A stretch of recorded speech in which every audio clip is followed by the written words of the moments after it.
Sometime later, Luke and Joan are on a train to their eternity. Larry is wandering the junction because he still doesn't know where to go and discovers that Anna and Ryan are back together. Anna talks to Larry in private and tells him she's proud of him. She explains that she chose to stay in the junction because helping lost souls gave her purpose, and Larry helped her remember why she loves this job. In the mountain's eternity, Joan and Luke start a new life together. They have fun on dates and befriend other souls. In the evening, they finally get to be naughty. After Luke falls asleep, Joan starts feeling some doubts and decides to visit the archives, where she watches the memory of the day she met Larry. During the next few days, Luke keeps taking Joan on all kinds of activities with other souls, but Joan doesn't have a good time. Every night, she visits the archives and revisits more of her memories with Larry. The archives clerk tells her it's not healthy to spend so much time there and that it's important to move on. One night, Luke says that this is truly the perfect life, and Joan doesn't know what to answer. The next morning Luke announces he's booked another activity and Joan finally breaks down. She says she made a mistake by choosing him, causing Luke to get angry and start yelling.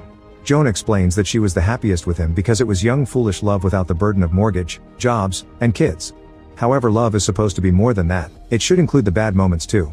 She also thinks that Luke is in love with the Joan from 67 years ago and never moved on, but she's changed and isn't the same person anymore.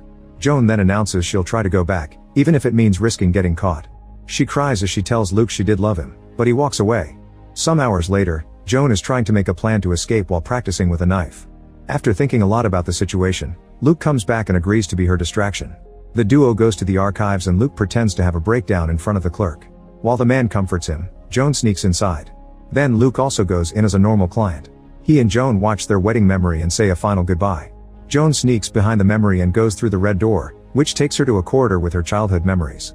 At that moment she hears the alarm and the guards coming, so she runs until she finds a door in the memory of two soldiers informing her of Luke's death.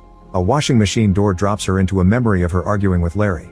The guards are still coming, so Joan blocks the door with a chair and rushes upstairs, where she finds her old self. Old Joan says Larry's name before young Joan tries to hide under the bed. The guards are behind her, but she keeps on crawling until she appears on the train tracks. By walking down the tunnel, Joan manages to return to the junction. She tries to ask the receptionist about Larry, but at that moment she receives a wanted sign and Joan has to run again. In the booth area she bumps into Ryan and Anna, who make her hide and tell the guards she went in the opposite direction. Then she asks them what eternity Larry went to, however the coordinators shock her with the answer. In the bar, Joan finds Larry working as a bartender. They share a drink and Joan asks Larry to come with her, but she warns him it may be dangerous because she's a fugitive. Larry agrees to do it anyway. Moments later, the couple is in an eternity that copies the neighborhood they lived in during their entire married life. Make sure to subscribe and turn on notifications so you can watch more videos like this. Thanks for watching.